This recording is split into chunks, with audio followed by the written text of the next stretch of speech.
या तारखेला राज्यामध्ये अतिवृष्टी होणार, हवामान विभागाचा इशारा. 48 तासामध्ये राज्यातील 16 जिल्ह्यांना येलो अलर्ट जाहीर.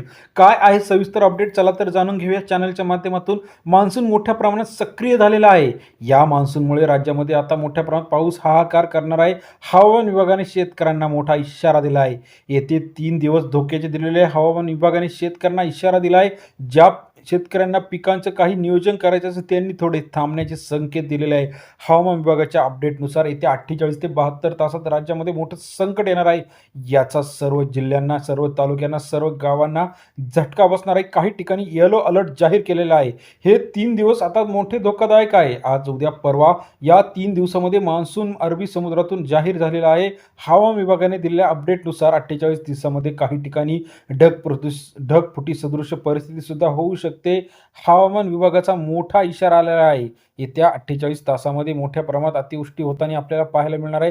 गेल्या काही दिवसापासून पावसाने जे विलंब केलेला होता, हा विलंब हा अल निनो या कारणामुळे झालेला होता. परंतु आता रविवार, सोमवारपासून महाराष्ट्रामध्ये सरी बरसायला सुरुवात होणार आहे आणि याचा फायदा शेतकऱ्यांना होणार आहे. शेतकऱ्यांनी त्याचबरोबर काळजी घेणं सुद्धा गरजेचं आहे. ही सर्वात मोठी आत्ताच्या घडीची बातमी आहे.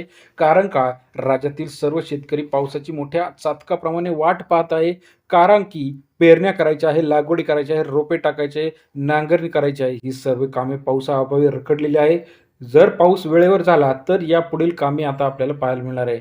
आता केरळमध्ये मान्सून दाखल झालेला आहे, परंतु तो राज्यामध्ये येत्या 48 ते 72 तासात रायगड असेल, कोकण किनारपट्टी असेल, पनवेल असेल, ठाणे असेल, त्याचबरोबर चिपळूण असेल, या सर्व ठिकाणी पाऊस मोठ्या प्रमाणात आता चालू आहे आणि इतर काही ठिकाणी सुद्धा पाऊस हा मोठ्या प्रमाणात सक्रिय होणार आहे. हवामान विभागाच्या वेधशाळेनुसार 48 तासात राज्यातील 16 प्रमुख जिल्ह्यांमध्ये हवामान विभागाने सतर्कतेचा इशारा दिलेला आहे.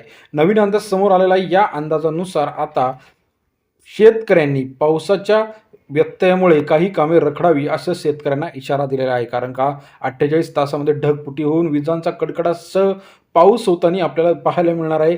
गेल्या काही दिवसापासून जो रखडलेला पाऊस होता हा सक्रिय होऊन राज्यात मान्सून हा सक्रिय होताना पाहायला मिळणार आहे. जे शेतकऱ्यांची लागवडी आहे, बियाणे पेरणी आहे, ही सर्व कामे आता इथून पुढे होणार आहे. हवामान विभागाच्या अंदाजानुसार अरबी समुद्रातील जे काही वादळ आहे, या वादळामुळे आता हा मोठ्या प्रमाणात पाऊस होताना आपल्याला पाहायला मिळणार आहे.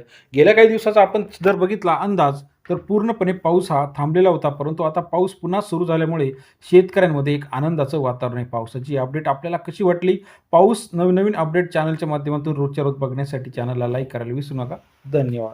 रोज अपडेट चॅनलच्या सर्वात आधी बघण्यासाठी चॅनल लाईक करायला विसरू नका. पाऊस हा येत्या 2 ते 3 दिवसामध्ये राज्यामध्ये पूर्णपणे सक्रिय होऊन सर्व ठिकाणी होताना आपल्याला पाहायला मिळणार आहे. आपल्याला हा पावसाचा अंदाज कसा वाटला? येलो अलर्ट जो जाहीर झालेला आहे हा कोल्हापूर असेल, अमरावती असेल, नागपूर असेल, त्याचप्रमाणे विदर्भ असेल, मराठवाडा असेल, या सर्व ठिकाणी आता पाऊस होताना आपल्याला पाहायला मिळणार आहे. व्हिडिओ आवडल्यास लाईक करा, सबस्क्राईब करा, शेअर करा. धन्यवाद मित्रांनो आपल्या प्रतिसादाबद्दल.